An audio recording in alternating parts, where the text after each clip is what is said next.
In conversation number one today, we talked about the Fed perhaps having to actually break the economy to get inflation down to 2%. I want to kind of build on that conversation because right at the end, Anna really got me thinking about what I'd been believing, but I want to put into words today. And that is we could have what's often called the lost decade, where we just Yes, basically go sideways. And I think that's a conversation we need to have, Anna. What do you think? absolutely. And we've been talking about this possibility for about a year as well. If you go back and listen to our shows about, what could happen and the idea of stagflation and lower growth going forward. And I will say that I listen to a lot of gray-haired guys because they've been through many different cycles and they have a lot of wisdom to share. And what's interesting is a lot of people will say, hey, these guys are perma bears. They're always thinking it's going to get worse. But the reality is they've lived through ups and downs and they've seen the signs and they've seen that while most economies kind of wash out every 7 years, like an Mhm. average economic cycle goes from peak to recession every 5.5 to 7 years, they're like, the reason it's been extended so long is because of these unnatural, not market forces, but the Fed's quantitative easing. And because of that easing, it's created this huge run of expansion reliant upon cheap debt that's pushed asset values high, corporate profits high, but it's all artificial. And they've basically said if inflation's really bad and the Fed has to take rates much higher, it's going to really squeeze profits because the debt payments required to service that debt, whether you're a commercial real estate owner, whether you're a small business owner, or a large corporation that relies on low interest rate loans, especially interest only, that can just be refinanced and rolled over and over and over again. When that easy money lets off, that they now have a significant jump in their interest payments. And that alone could squeeze corporate profits by 50%. And so, basically, because of these conditions and having higher interest rates, it squeezes profitability and growth out of the system and basically redeploys money that would have gone to growing jobs, growing infrastructure, growing research and tech. And it says now we don't have the money to do that because we have to put it toward debt. And so that is the big force that causes slow growth. And when you have inflation, higher costs of everything at the same time that you make debt more expensive, it just squeezes all the potential productive dollars out of the economy and puts them to, inflation and basically wage inflation and debt payments, and it causes very, very low growth. And we've seen this historically over and over again. But these gray hair guys like Buffett, like Jeremy Grantham, there's a bunch of others, Jim Ricards, they basically say, we think, Ray Dalio, we're going to have a lost decade. All of them are saying over the next 10 years, expect pockets of growth, and you're going to have to pick very carefully where you go to try to create returns. But putting your money in the stock market and an index fund and thinking you're going to get, something over the treasury is going to be really, really difficult. Parking it in commercial real estate at 3, 4, 5 caps is going to be really, really difficult. And you're going to have to work harder to create returns over the next decade, quite frankly, than you did over the last. Yeah, I think, I certainly see a troubled 5-year period. I can get behind the kind of lost decade because I think what we're about to go through is an 18 to 24-month process of cleansing the system. There's a lot of Yes. leverage. There's a lot of zombie companies. There's a lot of people that should go bankrupt. There's a lot of financial engineers who were playing musical chairs and their chair's not there. That's going to take a while to wash out. So that gets me a couple of years from now, maybe 2025, maybe 2026. And Yes, then we're because going to be in most it. loans, Michael, just to interrupt real quick, most corporate loans and commercial real estate loans are coming due by 2026. And so that gives us 2024, 2025. In the commercial real estate sector alone, there's $1 trillion of commercial loans that are set to reset next year, another trillion the following, and then a little less than that in 2026. And that doesn't take into account corporate loans that also roll over. So I do think, people that think this is going to be really short and, during a recession, the next, 10 to 18 months for an average recession, that's just the beginning, because that causes more strain on those companies that have to reset their debt. But that pain isn't going to materialize until a couple of years after that. So that's one step. I got more. Yeah. The next one I fear, and I can already see it happening in the residential market, is the commercial lenders, right? Regional banks that used to be just large lenders to kind of mom and pop businesses, small mom and pop builders, all of that. They're, for all intents and purposes, out of business. They're just trying to survive. They're just trying to Yes. survive. So, Yes. we are, And we are, can I add a little caveat to that too? A sure. lot of people don't understand that. I have people ask me, well, why does this, what's happening in commercial real estate? So what? These people go under, they lose their money. They look at it as a rich man's problem. They say, why does that have to affect banks? The Fed will just bail them out. But the reality is most commercial real estate loans and corporate loans, I don't have the stat on corporate loans, but they're still very they're very mom and pop when it comes to small to medium sized businesses. They go to local to regional size lenders to get loans. And essentially these lenders hold on their books assets that are to us a mortgage. So you and I go out and we borrow for a commercial building, a small apartment, a small business, and our debt is now the bank's asset. And so the bank stays open basically by having greater assets than they do liabilities, just like any business. And so if we start to default on those loans, our default becomes them having to write down their assets. And so if regional banks have somewhere between 35 and 55% of corporate and commercial loans, which that's what the stats are depending on who you read, then that means that 35 to 55% or more have large assets that are dependent on us paying those mortgages. So if commercial real estate starts to fail, if small businesses start to fail, we see an uptick in bankruptcies every single month since at least this summer, and more are being announced every day. That is the banks having to write down their assets. And in previous recessions, Michael, interest rates during recession were slashed to record lows. And so typically the banks at least held their consumer deposits, but the banks have this double whammy of having to write down their assets. And then they have depositors leaving for higher interest rate options like treasuries or bonds or something that they can open with their brokerage account.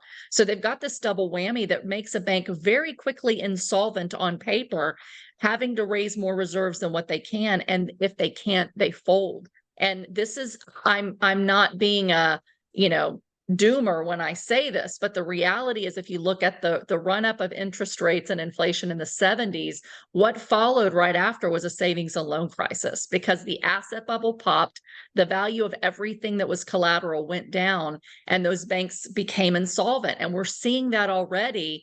The Fed and the Treasury have worked together for a stopgap for the top 3 banks that started to fail or that did fail earlier this year. But there is a huge potential fallout of this. And, going back to your point that that's the next domino, we could see many, many, many bank failures over the next few years. They'll get consolidated and we'll have fewer small banks and bigger large bank monopolies. Yeah. And unfortunately, this has kind of a Texas two-step to it because that's their existing portfolio. But where I see the real pain coming, and not that other's not real pain because it's nasty, but Yeah, they it is. also stop lending. Yes. That's the one And that's where going do to they make most of their money, Michael? On lending. their lending. And they can't lend because they don't have the money to lend. They might have to hold more reserves because of what they think the fallout is going to be and the, projections of the fallout of what type of loans they may have to take back. They can't afford to lend out the money. And, I'm I work with a lot of different banks, small and large, depending on the type of asset. But I can tell you that part of the reason commercial real estate is coming to a halt is because the banks simply don't have the money to lend. They're saying, your project is too big for us. And a lot of people don't realize that these banks, they don't lend their own money only. They go out and they syndicate the loans. So they go out and they say, hey, you other 2 or 3 banks, we have someone that wants $10 million. We can give them 2. Can you each give them 2 or 3? We'll pull that money together and we'll share the profits of the loan. Well, now all these banks are no longer being able to find the money partners to lend on big loans. And, so they can't. And that's where their profit margins are. So to your point, it's a double whammy Texas two-step, because they've got fleeing deposits, they've got assets they might have to write off, and they simply do not have the liquidity and the reserves to be comfortable to make loans. And this is before a recession has even started, Michael. And this is where, when people say, and I've read the comments and they're mostly really wonderful on the show, but you and I try to paint a realistic picture, not super sunshine and roses and not super doom and gloom. But the reality is we have a lot of pain coming. And when we say a lost decade, it's because of the reality and the breadth and the depth of this potential problem. When credit starts to squeeze, those who do have loans that think, well, okay, I may have to refinance them, but at least I can refinance them, from 4% over to 8%. They might not even be able to refinance them without putting cash into the table. So I can't even go to another lender and say, I have a problem with this loan. Will you refinance me out? They're going to go, we'll give you 55% LTV. And so there's a cash crunch, and that makes it really difficult for, businesses that employ people, by the way, commercial real estate, apartments that have tenants, et cetera. It makes it really difficult for them to survive a recession when lending dries up, and it's already happening beforehand. And so that, to me, is a picture of the future, that when a recession is here and is declared, that lending is just going to get tighter and tighter. So that's a next domino that kind of falls along that, let's say, 2 years for recession, another year for the commercial loans to fall, maybe another year for the banks to start to really, see some pain. I mean, that's 4 years in, and that's before a recovery, which usually takes another 2 to 3 years. Yeah. Yeah, there's so much pain. And then kind of leaning over the last piece, I see this residential, right? Residential has a supply problem. I don't think that's a secret to anyone. But again, what people fail to realize is a lot of the construction industry is done by not the big boys. And I'm hearing from more and more builders that are just refusing to build. Right. And that's bad today. But what people don't get is you need to fast forward 6 months for when these units would have come on and realize that inventory won't be there. Right. So if we have more and more builders pulling back in late Q3, Q4, that means there's going to be a lot less inventory in the summer, the spring and summer. And I mean, what are we supposed to do? We're going to have high mortgage rates, no supply. People are going to be renting more. Back to your point, it's a vicious loop, right? If all these costs go up, it's got to be passed to somewhere. Rents go up again. We just stuck in this loop. Absolutely. Because here's the thing, and I, I work in commercial real estate in the multifamily side, and we had projects that we're ready to go on, that the fact that lenders have said, hey, when we got the land under contract and we had a 75 to 80% loan, and they told us 5%. But you have to go through zoning and approvals and all of that, which is harder and harder in many different areas. By the time that we got, ready to be able to close, I mean, we have rates that literally we're talking about complaining about, residential mortgages that are 7, try going to commercial development that are in the 9 to 10 to 11% range. And they've also cut you from 75 or 80% LTV, a lot of times down to about 55%. And that's for very experienced, well-capitalized developers. And it's because they're looking at your profits and they're saying, okay, even if we give you, 70% LTV, your debt payments aren't going to be covered. by empty buildings that are not yet filled because you're still constructing. So you've got a couple of years of really negative cash flow while you're in the middle of the development process. But then they look at and project what it's going to be like in the future. And they say, you know, insurance and taxes are going up 30, 40, 50% alone.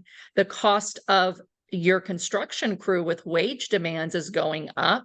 And they just don't see how you can get to rents that cover the additional potential increases of costs, as well as rates that are higher for longer. So they're saying, in order for us to make sure that you have enough to just pay us, we're only giving you 55%. So what does that do to a developer? It takes my blended cost to construct from maybe, let's say 8%, 5% paid to the banks on 80% of my money, and let's say 20% paid to my investors on 20% of the money. It might be a blended rate in the 8% range, depending on how long I'm holding the deal, right? And how much profit I can make. But if I now I pay 10 or 11 on 55% of my money, and I got to pay 20% on 45% of my money, that's now a 15% cost of owning the deal. That may squeeze all the profits. You might be upside down on the project, and you go, wait, there's too much risk of unknown interest rates and just too costs. hard. It's just too hard. It's when I can go put my money in a treasury. And that's what banks are telling us is your return on this deal is less than if you didn't do the deal. So they're saying there's no risk premium for you as a builder on this deal. It makes it too risky for us as a lender to lend on. Because if that's your small profit margin and anything goes sideways, 4 or 5% profit can be wiped out very, very quickly with just one factor outside of, you know, your control as a developer. And so developers are saying, you know what? I'm going to park my money in treasuries for a couple years, and we're going to wait and see. Once this corrects, we'll hold our land and we'll build when things get more attractive. So to your point, that constrains new supply. And there are many markets in the country that really truly are undersupplied for housing. Others are oversupplied. But that means in those areas that are undersupplied, you will still have a lot of rental demand. You'll have less people able to buy a home. More people will have to rent. And that is actually going to drive up rents. And it's going to make, you know, this inflationary problem on the housing side not go away. Yeah. Well, you know what? We're gonna flip the script here. We're gonna end this one, episode 2. Episode 3 is all gonna be about where we see opportunity. These first 2 shows have kind of been a downer, but real, but a downer. So I want to end strong with where you and I see opportunity, because where there's great pain, there's great opportunity. Anna, where can people find you? Great. You can find me here on your show every week on social media at Anna Kelly, REI Mom. And my website for coaching consulting is AnnaKellyInvesting.com. Thank you so much.